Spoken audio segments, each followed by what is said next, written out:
بسم الله الرحمن الرحیم. الحمد لله رب العالمین و صلی الله علی سیدنا محمد و آله الطیبین الطاهرین المعصومین. سلام عرض میکنم محضر شما اساتید محترم، حضار گرامی. توفیق داریم در محضر نهج البلاغه هستیم با موضوع حکمرانی اخلاقی و حکمرانی تعلیم و تربیت بر اساس نامه 31 نهج البلاغه. مقدمه دیروز عرض شد. امروز وارد اصل نامه میشیم، البته با یکی دو تا مقدمه‌ای که در باب نامه خواهیم داشت. در همون مقدمه نامه مرحوم سید رضی فرمودن که و من وصیت الله علیه السلام، یعنی این نامه 53 از مقوله وصیت و سفارش نامه هست. خب یه نکته راجع به وصیت محضرتون عرض میکنم که ما در فرهنگ اسلامی دو نوع وصیت داریم.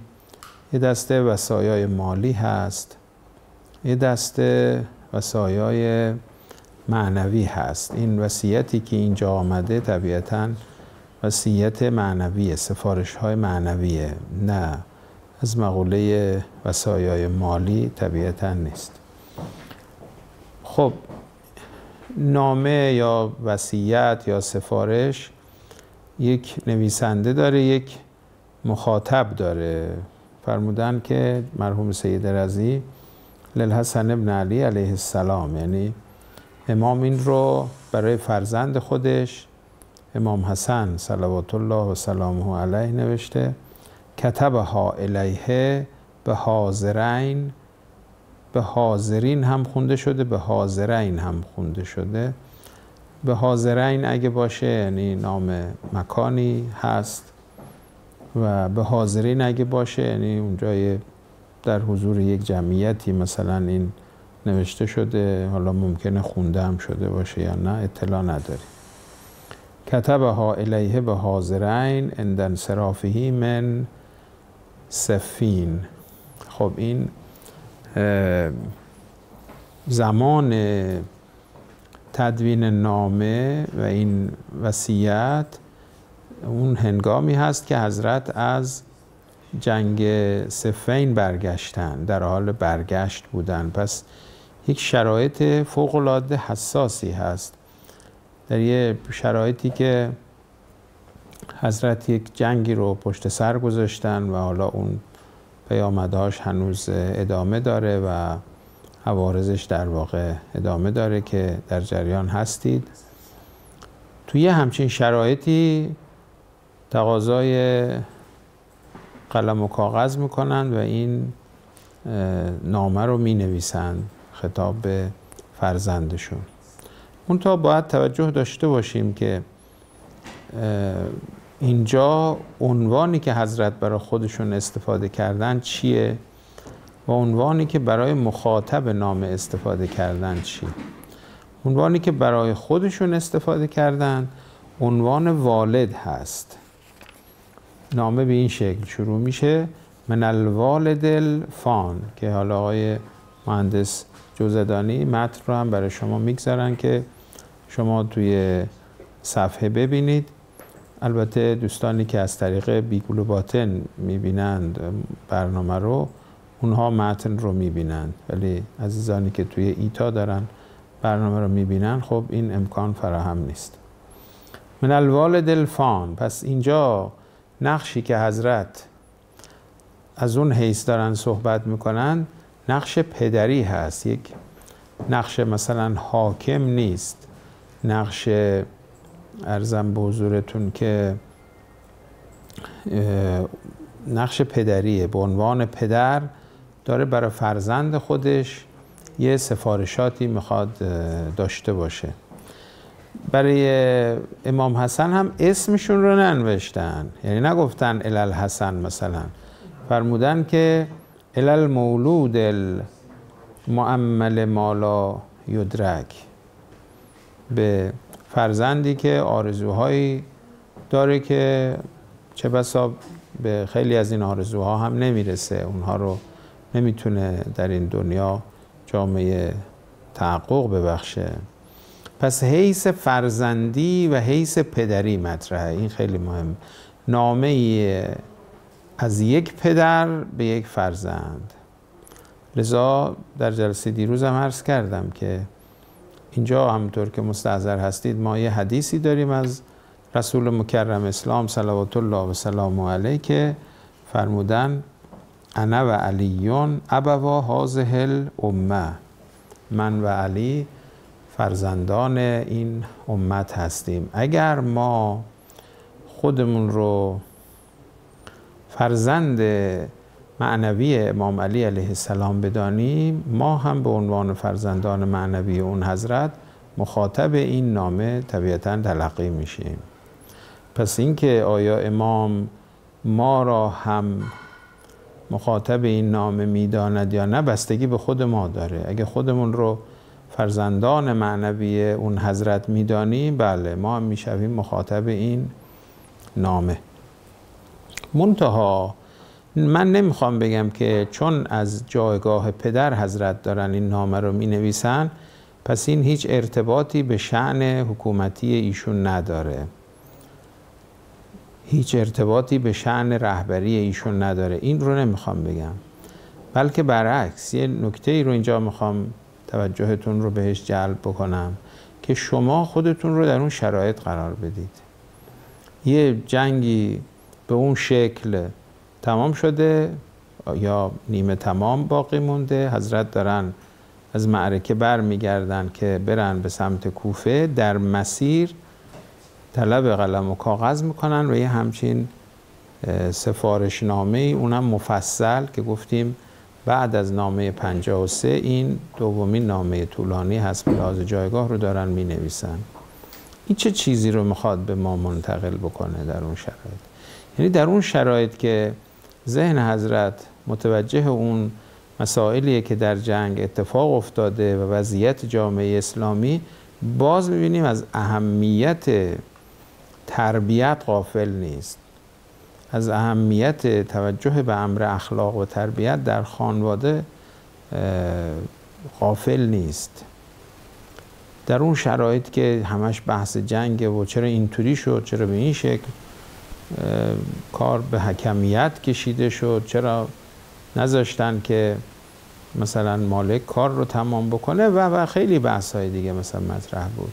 در اون شرایط حضرت نشستن به یک متنی نوشتن که به ما توجه بدن که هرچه شما در میدان جنگ و امنیت و سیاست و حکومت باهاش مواجه میشید، اینا از خانواده شروع میشه. اگر پدران نسبت به فرزندان غافل باشن، امر تربیت و امر اخلاق جدی گرفته نشه، ما تو صحنه سیاست هم که بریم همین اتفاقات دور از ذهن نیست که بیفته.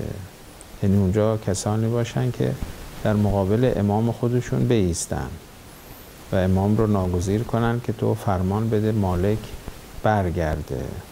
اما در نامه 53 که ما قبلا نامه 53 رو خوندیم، اگه خاطر شریفتون باشه، اونجا حضرت تعبیرشون فرق میکرد. یعنی اونجا خطابی که به کار بردن توی اونجا هم اسم خودشون از حیث امیرالمومنین بودن رو آورده بودن، هم نام مالک اشتر رو ذکر کردن.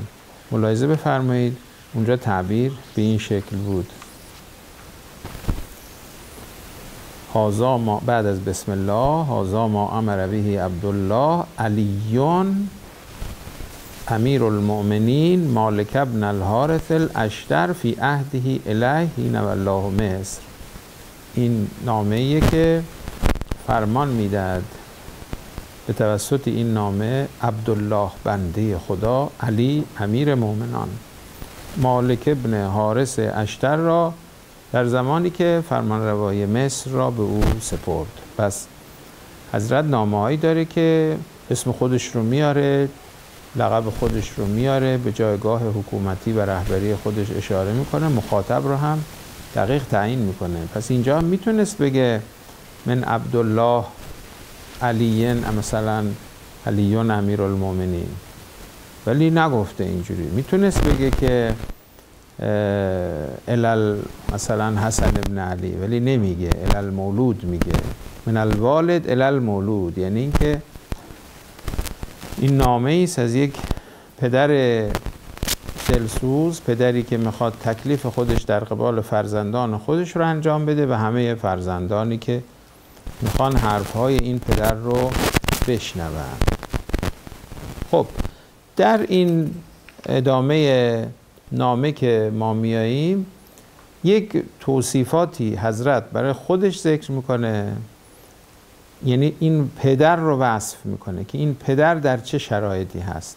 7 تا صفت برای خودش ذکر میکنه و یک شرایطی و اوصافی هم برای فرزند میاره. 14 تا صفت هم برای فرزند آورده. این خیلی جالبه.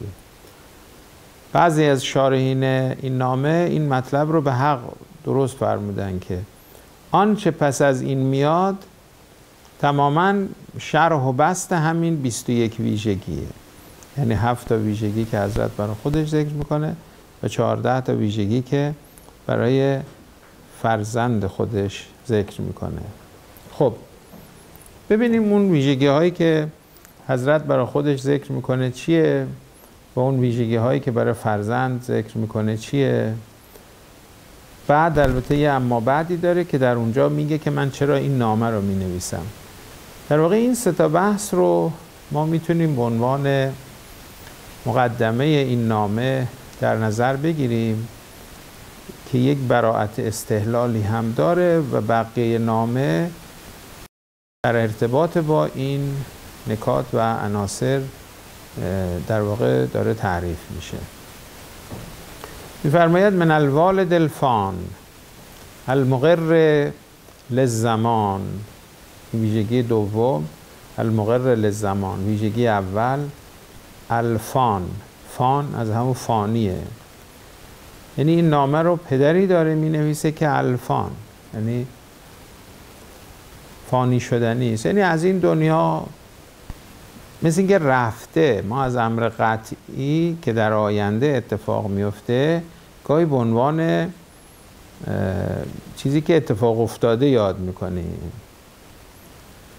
خب این فانی بوده که یاش افتاده دیگه شده فان، یعنی پدری که تموم، یعنی اصلا شما حساب کن که از دنیا رفته. پس ویژگی اول این پدر فانی بودنشه.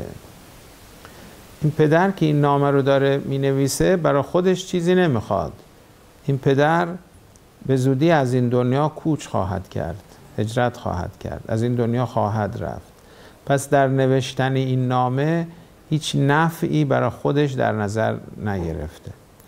نمیخواد که خودش به یه نفعی برسه. توی این نامه به دنبال ارتقاء وجودی فرزند هست. این نامه رو داره با این نگاه می نویسه که این فرزند رشد بکنه، ارتقا پیدا بکنه، کیفیت زندگی این فرزند ارتقا پیدا بکنه.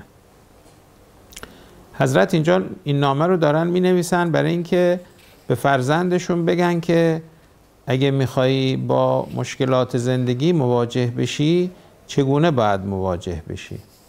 یعنی نحوه مواجهه با مشکلات زندگی در این متن داره روشن میشه. اگه دچار مشکل شدی چی کار بکن، چگونه اون مشکل رو شما میتونی حل بکنی. المقر للزمان وصف دومه. این پدریه که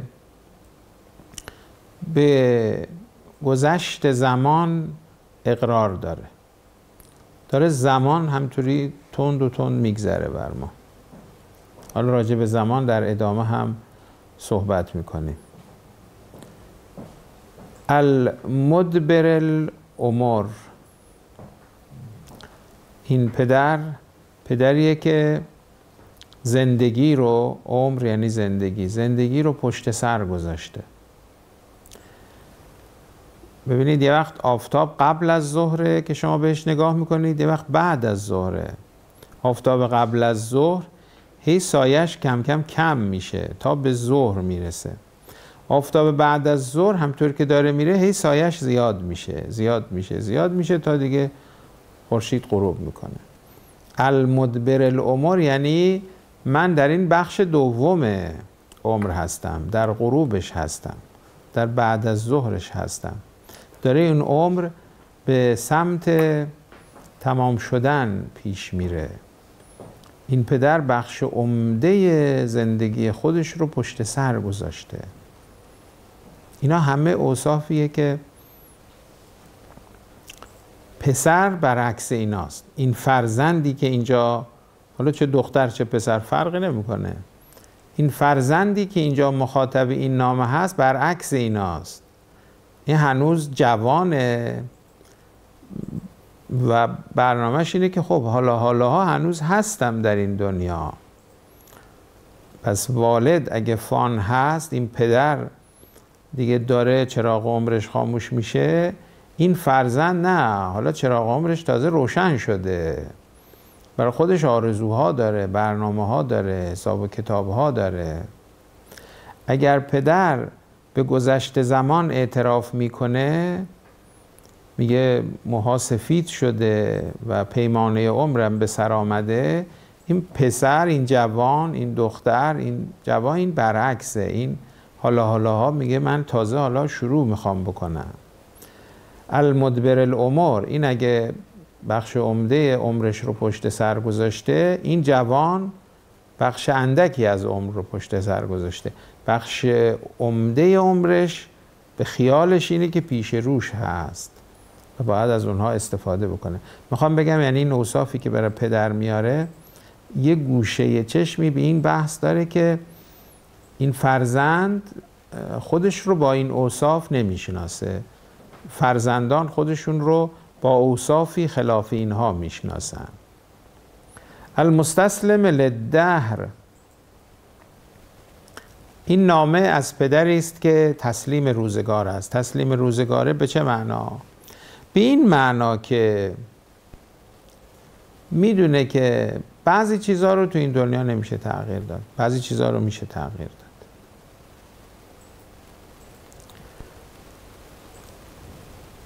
بستگی به شرایط داره، بستگی به موقعیت ها داره، بستگی به برنامه ریزی ها داره. یه سنت هایی بر ما حاکم هست. این سنت ها رو ما نمیتونیم تغییر بدیم، باید این سنت ها رو بشناسیم، از اونها استفاده بکنیم. یه مثال من بزنم خدمتتون. ببینید زمستون میشه، خب من که زمستون رو که نمیتونم تغییر بدم، ولی میتونم لباس گرم بپوشم که در زمستون از سرما آسیب به من وارد نشه. تابستون میشه، خب حالا من که نمیتونم مانع رسیدن تابستون بشم. از این حیث من تسلیم روزگار هستم. المستسلم للدهر. این نامه رو پدری داره می نویسه که تسلیم واقعیت های روزگار هست. خب میپذیره واقعیت های روزگار رو، زمستان و بهار و پاییز و تابستان رو میپذیره، متناسب با اینها برنامه ریزی میکنه، مثلا برای امر کشاورزی خودش. خب یه وقت هم ما سنت های تاریخ رو میشناسیم، مثلا متوجه میشیم که حالا اینا رو حضرت تو خطبه های دیگه از جمله خطبه قاصه مفصل فرمودن که اگر انسان سرکش بشه، ببینید بزرگترین مشکل انسان که حضرت تو این نامه هم میخواد اون رو حل بکنه، سرکشی انسانه، طغیانگری انسان در برابر خداست. ما وقتی تاریخ رو مطالعه میکنیم میبینیم که کسانی که در برابر خدا سرکشی کردن، که این با ابلیس شروع میشه، بعد همه طاغوت ها همین مسیر رو ادامه دادن. آدمایی که در برابر خدا سرکشی کردن، سرانجام کارشون چی شده در این دنیا و چه خواهد شد در آخرت. و کسانی که تسلیم خدا بودن، در برابر خدا فرمانبر بودن، یه تعبیر عامیانه استفاده بکنیم، رام بودن. این سواله دیگه، ما چه کنیم که سرکشی نکنیم؟ ما چه کنیم که در برابر خدا تسلیم باشیم، رام باشیم، فرمان خدا رو گوش بدیم. چطور تسلیم شرایط جغرافیایی میشیم؟ اما تسلیم شدن اینجا به این معنا هست که خودمون رو آماده میکنیم برای مواجهه با شرایط زمانی مکانی که پیش میاد. همینطور باید سنت‌های الهی رو بشناسیم، سنت‌های تاریخی رو بشناسیم. یک کسی که از تاریخ درس میگیره ببینه مثلا تفرقه نتیجهش میشه شکست. یه جامعه اگه متفرق بشه نتیجهش میشه شکست. یه خانواده اگه دچار تفرقه بشه نتیجهش میشه شکست. در یه خانواده اگه مرزها و حریم الهی رعایت نشه شکست میخوره این خانواده، دچار فروپاشی میشه. اما یه خانواده‌ای که بر عهد و پیمان خودشون با خدا هستند، حریم رو رعایت میکنن، مرزها رو رعایت میکنن، این استوار میمونه، ثابت میمونه. پس من میدانم که چه کارهایی میتونم انجام بدم، چه کارهایی نمیتونم انجام بدم. من میدونم چه اموری رو میتونم تغییر بدم، چه اموری رو نمیتونم تغییر بدم، با چه اموری کنار باید بیام. ما میدونیم مثلا مرگ یک سنت، همه ما یه روزی وارد این عالم میشیم، هر انسانی یه روزی از دنیا میره. خب این دیگه دست من نیست، من نمیتونم تغییرش بدم. بنابراین با این همراه میشم، با این سنت همراه میشم. به قول راهبرد گرایان ما تهدید رو به فرصت تبدیل میکنیم. اگر من قراره یه روزی از این دنیا برم، پس بیام برای لحظه لحظه عمر خودم برنامه ریزی بکنم. ما تسلیم روزگاریم. این روزگار آن به آن، لحظه به لحظه یه وقتی رو در اختیار ما میگذره. گذشتهش دیگه در اختیار ما نیست، رفت. آیندهش هم که هنوز در اختیار ما قرار نگرفته. باید قدر همین لحظه رو بدونیم و قدر لحظاتی رو که در آینده به ما میده بدانیم، برای اونا برنامه ریزی بکنیم. قبل از اینکه وارد اون زمانها بشیم، با دست پر وارد اون زمانها بشیم. عظامل دنیا، این نامه رو پدری می نویسه که دنیا رو مذمت میکنه. یعنی چی دنیا رو مذمت میکنه؟ یعنی در تعارض بین دنیا و آخرت اولویت رو به آخرت میده، اصالت رو به آخرت میده. برای دنیا در برابر آخرت اصالت قائل نیست. یعنی دنیا دو تا معنا داره، یکی همین روز و شب و آسمان و زمین و این میز و صندلی و دوربین و اینا که بد نیست، اینا که مذمت نداره، که اینا که نعمت‌های الهی در اختیار ما قرار گرفته. ولی دنیا یه معنای دومی هم داره که به اون معنا مذمت میشه. اون معنای دوم دنیا چیه؟ اینه که ما دلبسته به دنیا بشیم. حب دنیا آنگونه در وجود ما مستقر بشه که جایی برای حب خدا نگذره، جایی برای حب آخرت نگذره. این دنیا مورد مذمت باید باشه، یعنی اینکه ما بند به دنیا بشیم. از ساکن مساکن الموتی، پدری که خانه گزیده در خانه مردگان. یعنی این خانه‌ای که امروز در اختیار ما هست، در گذشته در اختیار دیگران بوده، در آینده هم در اختیار دیگران خواهد بود. ما جایی داریم زندگی میکنیم که قبلا کسانی زندگی میکردند و اونا دیگه الان در میان ما نیستند. و ضائن عنها غدا، این نامه رو پدری داره می نویسه که فردا او هم کوچ خواهد کرد، هجرت خواهد کرد از دنیا به عقبی. یه روزی هم مرگ سراغ این پدر میاد و این پدر هم کوچ میکنه، میره به سرای باقی. چند تا ویژگی شد؟ 7 تا. یه پدر با این ویژگی ها میخواد یه نامه بنویسه برای فرزند خودش و به این فرزند بگه که چجور زندگی کنی بهتره، و به این فرزند بگه که چطور میتونی جلوی سرکشی نفست رو بگیری، چطور میتونی طغیانگری خودت رو کنترل کنی، چطور میتونی خودت رو رام خدا قرار بدی، تسلیم خدا قرار بدی. اینا رو به این پسر، به این دختر، به این فرزند میخواد بگه. المولود المؤمل ما لا یدرک، این ویژگی اول. از سالک سبیل من قد هلک، ویژگی دوم. قرض الاسقام، ویژگی سوم. و رهینت الایام، ویژگی چهارم. و رمیت المصائب، پنجم. و عبد دنیا، ششم. و تاجر الغرور، هفتم. و غریم المنایا، هشتم. و اسیر الموت، نهم. و حلیف الهموم، دهم. و قرین الاحزان، یازدهم. و نصب الآفات، دوازدهم. و سریع الشهوات، سیزدهم. و خلیفت الاموات، چهاردهم. 14 تا ویژگی هم برای فرزند ذکر میکنه.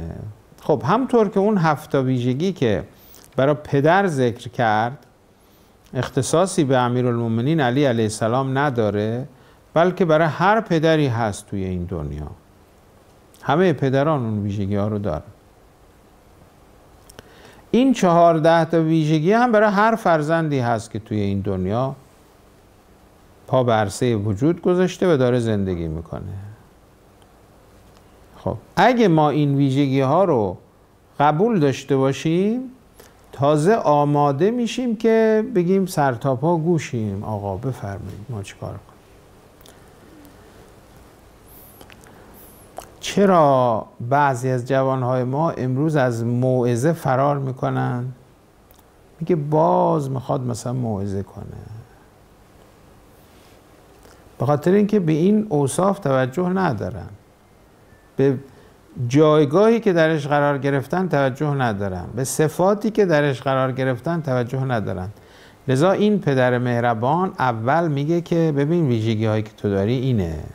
اولین ویژگی فرزند چیه؟ المولود المؤمل ما لا یدرک، به بچه‌ای که، به فرزندی که یا آرزوهایی داری که بهشون نمیرسه.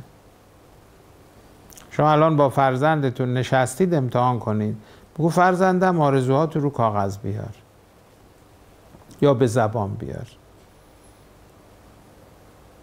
بردار بنویس یا به زبان بیار.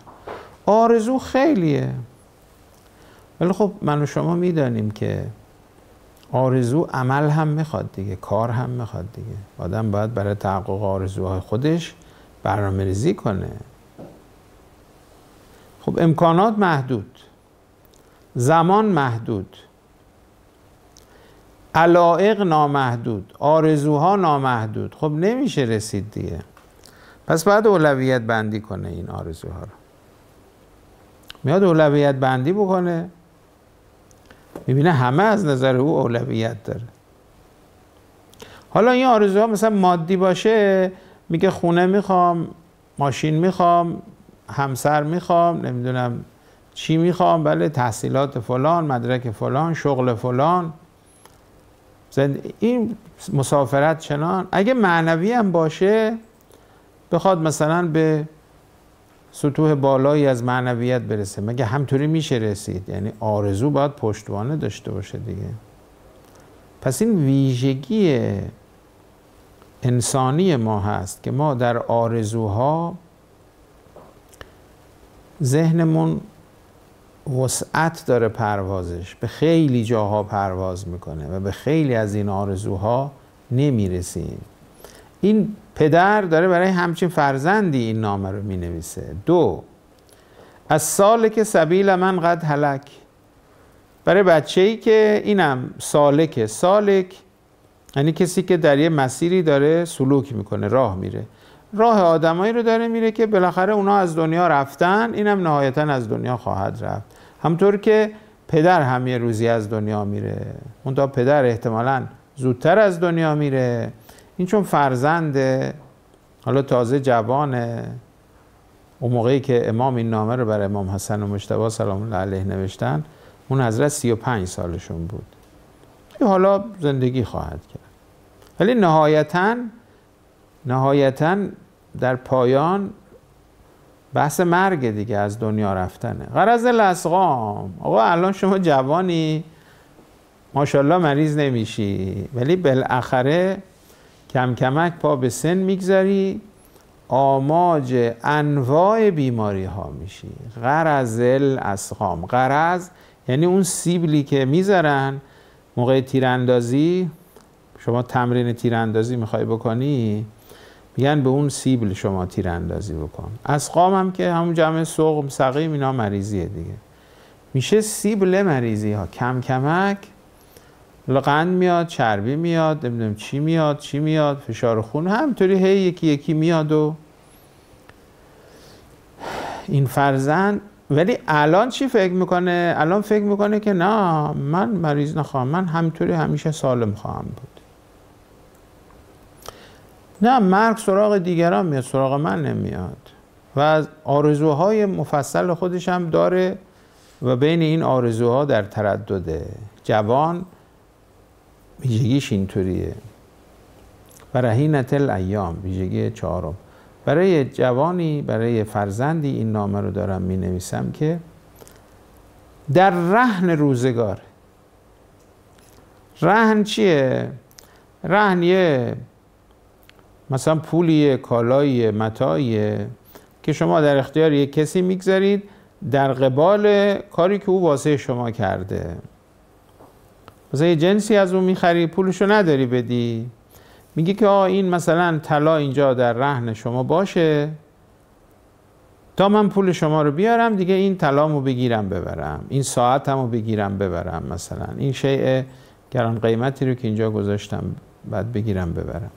توی این مدتی که این شیء اونجا رهن گذاشته شده، نه شما در اون میتونی تصرف کنی، نه اون کسی که رهن پیش او هست، چون شما این رو به عنوان گرو گذاشتی، نه اینکه اون ور داره درش تصرف کنه.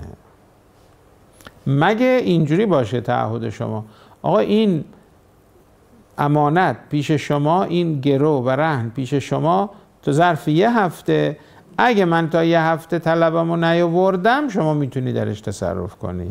خب حالا ما رهن روزگاریم یعنی چی؟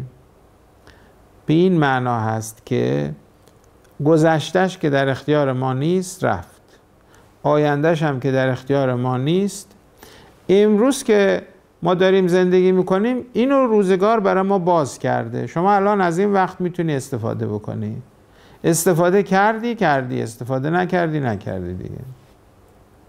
این زمان من، عمر من، وقت من در رهن روزگاره، داره ذره ذره اینو برای من از گرو آزاد میکنه.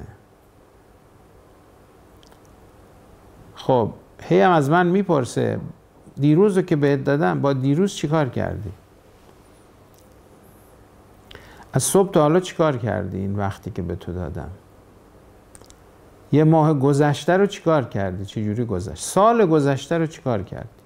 حالا به زودی سال نو میشه، سال گذشته رو چیکار کردی؟ از ماه رمضان سال قبل تا این ماه رمضان که من زمان رو برای تو آزاد کردم چیکار کردی؟ با این وقتت چیکار کردی؟ پسرم، دخترم، تو در رهن روزگار هستی، عمر تو در رهن روزگار. اینجوری یه فرصت وسیع معلوم نیست برای تو باز بشه.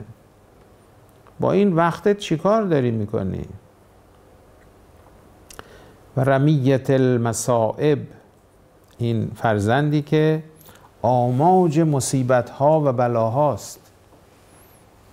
الان گرم حواسش نیست ولی کم کم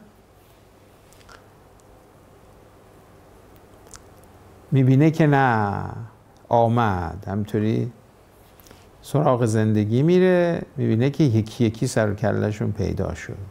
تیرهایی که از اطراف یکی یکی میاد. حالا تا حالا مجرد بود، خیلی توجه نداشت، حالا مثلا متأهل شد، میبینه عجب مسئولیت یه خانواده رو داره، باید هزینه خانواده رو تأمین کنه، باید مسکن تأمین بکنه، باید پوشاک تأمین کنه، باید غذا تأمین کنه، باید باید همینطوری انتظارات، توقعات، اینها یکی پس از دیگری سراغش میاد. حالا اینا رو میخواد چطوری تنظیم بکنه. و عبد دنیا، بچه‌ای که اسیر دنیاست. اینا چیز خوب و بد نیست، یعنی واقعیت زندگی ما اینطوریه. ما اسیر دنیا هستیم. یعنی چی اسیر دنیا هستیم؟ دنیا ما رو با خودش اینور اونور میکشونه. چقدر میتونیم تشنه بمونیم؟ چقدر میتونیم گرسنه بمونیم؟ چقدر طاقت میاریم؟ همینه دیگه، اسیر دنیا اینه دیگه. ما یه روزه بگیرید، بعضیا ناله ممکنه بکنن، تشنه شدیم، گرسنه شدیم، چی شد فلان. چقدر میتونیم سرما رو تحمل کنیم؟ چقدر میتونیم گرما رو تحمل کنیم؟ چقدر میتونیم فقر رو تحمل کنیم؟ چقدر میتونیم ثروتمندی رو تحمل؟ اون ورش هم هست. اسیر دنیا، این که حالا یه بخشیش ضروریات زندگیه که انسان ناگزیره بره دنبالشون، ولی اونایی هم که دیگه حب دنیا دارن که اونا که هیچی دیگه، اون که دیگه از اسارت گذشته، طرف عاشق دنیا شده. نه، این عبد دنیا، این کسی که اسیر دنیا هست. و تاجر الغرور، این تاجر غرور خیلی یکم دقت میخواد تعبیرش. ما یه بی داریم، یه تجارت داریم. بی همه من و شما داریم. مثلا میریم نونوایی نون میخریم میاییم، ما بی کردیم، یعنی تجارت، خرید انجام دادیم. اینو نمیگن تاجر. یعنی ما که میریم نونوایی نون میخریم میاییم خونه، یا مثلا سوپرمارکت میریم خرید میکنیم، میوه فروشی میریم خرید میکنیم میاریم خونه، به ما نمیگن تاجر. اینا خرید و فروشه، اینا بیع و شرا هست در اصطلاح عربی. تاجر یه کسیه که کارش خرید و فروشه. یعنی اون صاحب سوپرمارکت اون تاجره، اون چون کارش مرتب خرید و فروشه. خب تاجر غرور یعنی چی؟ غرور یعنی چی؟ غرور به دنیا گفته میشه. متاع دنیا غرور. غرور یعنی چیزی که باعث فریب انسان میشه دیگه. غرور میگه یا ایها الانسان ما غرک بربک الکریم، ای انسان چه چیزی تو رو فریب داد که در برابر خدای خودت بایستی، در برابر خالق خودت سرکشی بکنی؟ چطور شد جرأت کردی طغیان کنی در برابر خدا؟ ما همه تاجر غروریم. یعنی چی تاجر غروریم؟ یعنی یه چیزایی رو بهش اصالت میدیم که اینها اصالت نداره. پس چی اصالت داره؟ یه روایت براتون بگم.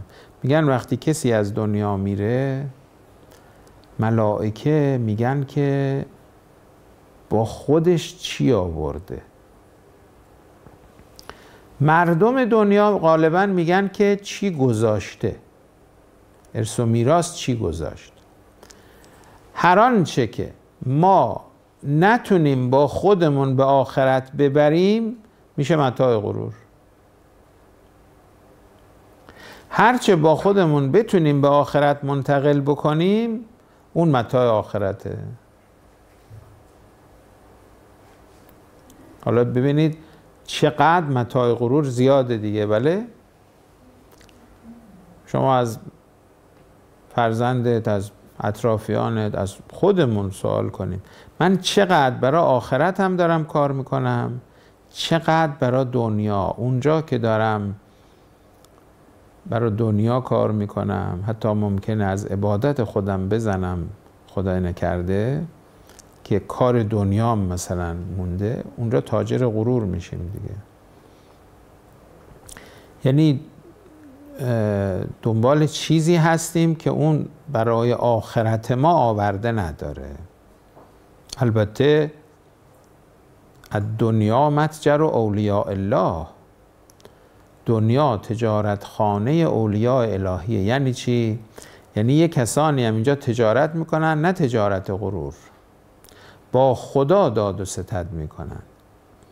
ببینید اون کسانی که در سوره جمعه میفرماید خدای متعال پیغمبر رو در حال خطبه نماز جمعه رها کردند، رفتن که کاروان جنس آورده. اونجا میگه که و ترکو که قائما، تو رو همینجوری ایستاده در حال خطبه خوندن گذاشتن، رفتن که لنفضوا من حولک، رفتن اونجا.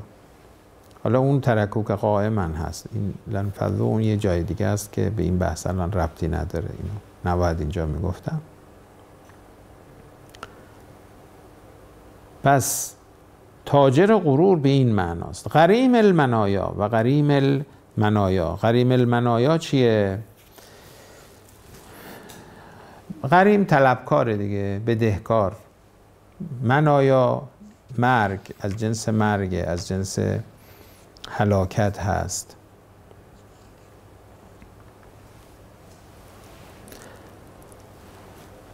وقتی که مرگ سراغ ما بیاد هیچ مهلت نمیده. اینه یه طلبکاریه، مرگ یه طلبکاریه که وقت مرگ انسان برسه آمد، نمیشه بهش بگی که یه روز دیگه به من مهلت بده. ولی این جوان فکر میکنه که نه، حالا مرگ که سراغ من نمیاد، حالا وقت داریم، از کجا معلوم. و غریم المنایا و اسیر الموت، اسیر مرگ هستیم. مرگ میاد مهلت هم نمیده. و حلیف الهموم، همپیمان غمها هستیم. هموم جمع همه، غمها. و قرین الاحزان، به فرزندی که همنشین غمها هست، همنشین حزن. و نصب الآفات، به فرزندی که آماج بلاها هست، آماج آفتها هست. و سریع الشهوات، به فرزندی که گرفتار اشتهاهای مختلف. شهوات تو عربی با فارسی معناش فرق داره. شهوات در عربی یعنی اشتها. این اشتها حالا میتونه به مال باشه، میتونه به مسائل جنسی باشه، میتونه به خوردنی ها باشه، میتونه به نوشیدنی ها باشه، میتونه به پوشیدنی ها باشه. به هر حال به فرزندی که سریع شهوات، یعنی در افتاده و به زمین خورده خواهش های نفسانی خودشه. این خواهش های درونی اینو هی به این ور میبره، هی به اون ور میبره. اینا فعاله. در جوان اینا در اوج فعالیت هست. و خلیفت الاموات، برای فرزندی که جانشین مردگان است، جانشین گذشتگان است. یک کسانی بودن امروز نیستن. خب این اوصاف و حضرت اینجا واسه چی میاره؟ این اوصاف رو میاره واسه اینکه این فرزند و همه فرزندان معنوی حضرت، عرض کردیم مثلا اینجا حیث نامه، حیث امام علی علیه السلام و امام حسین علیه السلام نیست، حیث والد هست و حیث ولد. داره حضرت از حیث یک پدر به حیث یک فرزند نامه داره می نویسه. لذا ما هم مخاطبش هستیم تا پایان تاریخ. هر کسی که علاقه داره که کیفیت زندگی خودش رو بهبود ببخشه، به زندگی خودش یک سر و سامانی بده، ارتقا پیدا کنه زندگیش، این نامه به دردش میخوره. خب بعد از این مقدمات حضرت میفرماید که اما بعد یه مطلبی رو میگه، فإن فيما تبینت من ادبار الدنیا عنی و جموح الدهر علی و اقبال الآخرة الی ما یزعنی عن ذکر من سوای و الاهتمام بما ورایی غیر انی حیث تفرد بی دون هموم الناس هم نفسی فصدفنی رأیی. این هم فصدفنی خونده شده هم فصدقنی، ولی این نسخه‌ای که من دارم فصدفنیه، بعضی نسخه ها صدقنی. و صرفنی عن هوای و سرح لی محض امری فافضا بی الی جد لا یکون فیه لعب و صدق لا یشوبه کذب یا کدر تو بعضی نسخه ها. و وجدتک بعضی بل وجدتک کلی حتی کأن شیئا لو اصابک اصابنی و کأن الموت لو اتاک اتانی فعنانی من امرک ما یعنینی من امر نفسی فکتبت الیک کتابی مستظهرا به ان انا بقیت لک او فنیتو. در این قسمت میخواد به این سوال پاسخ بده حضرت که خب حالا چرا این نامه رو دارم می نویسم برات؟ یه پدر با این ویژگی ها، یه فرزند با این ویژگی ها، خب حالا چرا میخوام واسط این نامه رو بنویسم؟ خیلی اینجا حضرت نکات جالب و مهمی رو میفرمایند. فرمایششون اینه که این عمری که گفتم ازم گذشته و دیگه در بخش سراشیبی عمر خودم هستم. این منو به فکر فرو برد که در باقی مونده عمر بیشتر مواظبت بکنم،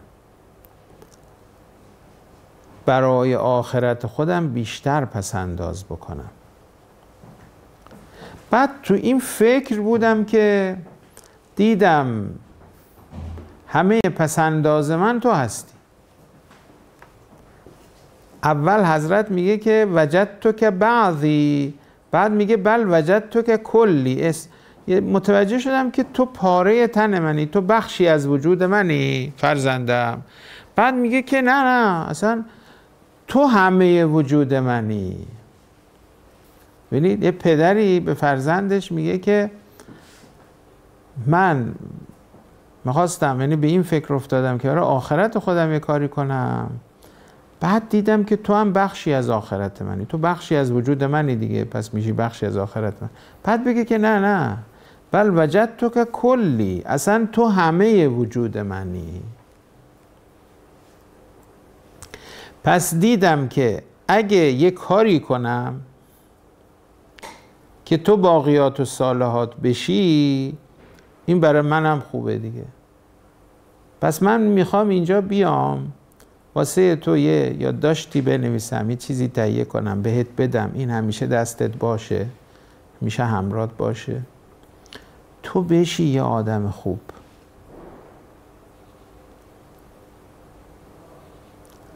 چه من باشم چه نباشم، این به دردت میخوره دیگه. تو که خوب باشی من خوبم دیگه، تو که درست بشی من آخرتم درست شده. چقدر زیباست ها، چقدر عالیه این نگاه. الان عزیزان من، پدرها مادرها نقششون تو خانواده چیه؟ ما یه نگاه بکنیم خودمون. چه بسیاری از ما پدران که فکر میکنیم که اگه خرج خونه رو تهیه میکنیم، به تعبیر یه کمی با کلاستر بگم، اگه نیازهای اقتصادی و مادی خانواده رو تهیه میکنیم دیگه هنر کردیم. خب از نیازهای فرهنگیشون چی میشه؟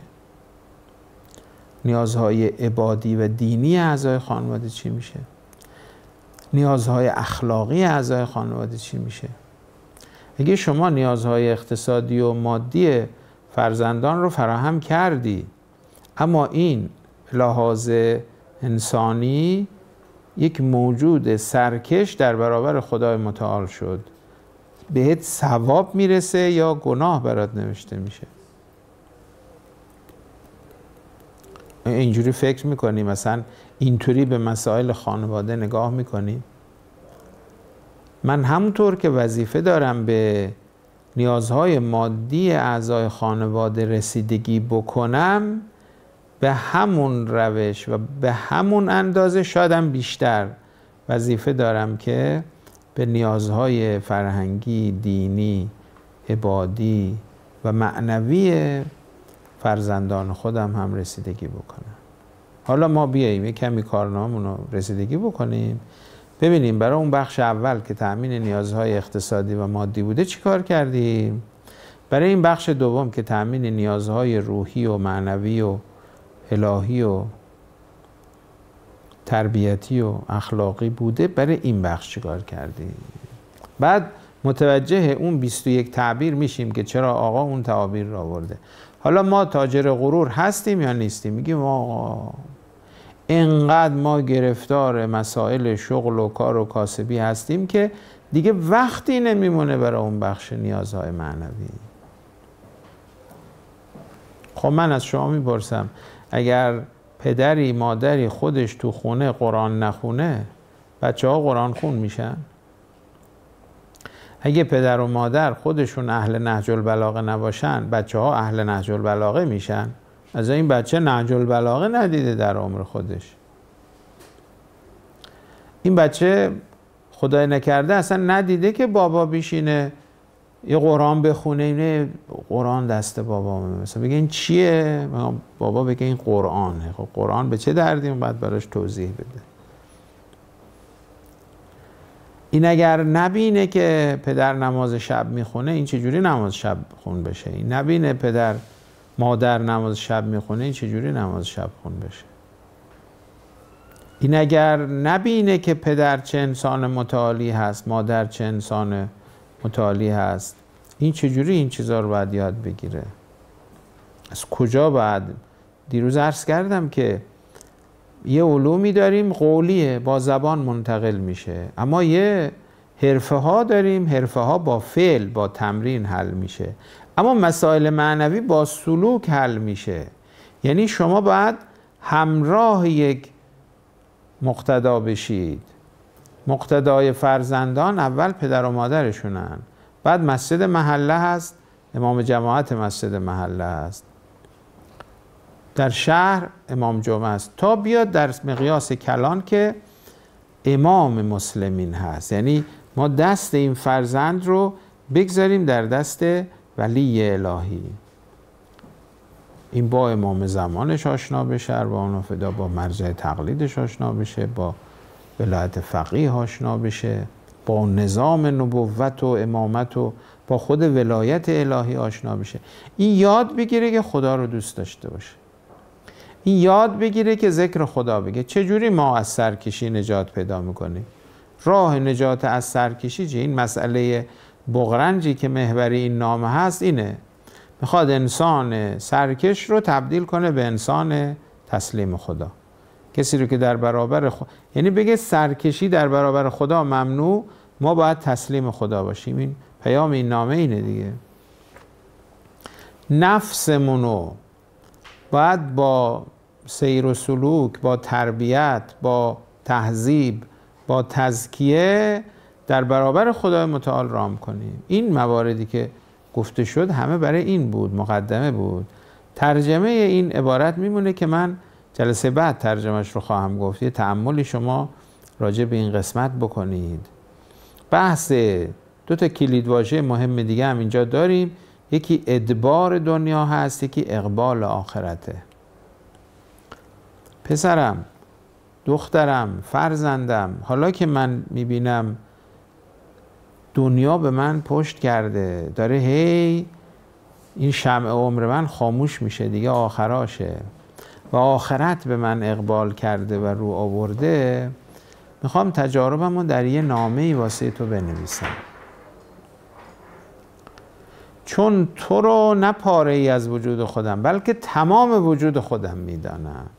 پس بیاییم متعهد بشیم که فرزندان خودمون رو تمام وجود خودمون بدانیم و این نامه امام علی علیه السلام به فرزندان رو ما هم تقدیم کنیم به فرزندان خودمون. البته اول خودمون عمل بکنیم، اول خودمون بیاییم خودمون رو فرزند امام بدانیم، بگیم آقا جان ما میخوایم فرزند شما باشیم. خب حالا نمیخوام این جمله رو بگم که ناراحت شید، ولی اشکال نداره اگه بعدش نامه رو اهتمام کنیم بخوانیم. اگه یه بچه شیعه‌ای باشه که بگه که نه من تا حالا نامه سی رو نخوندم،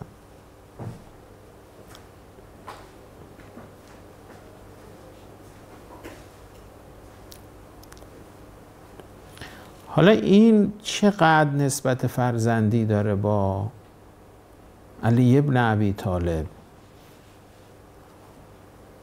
خیلی، یعنی اگر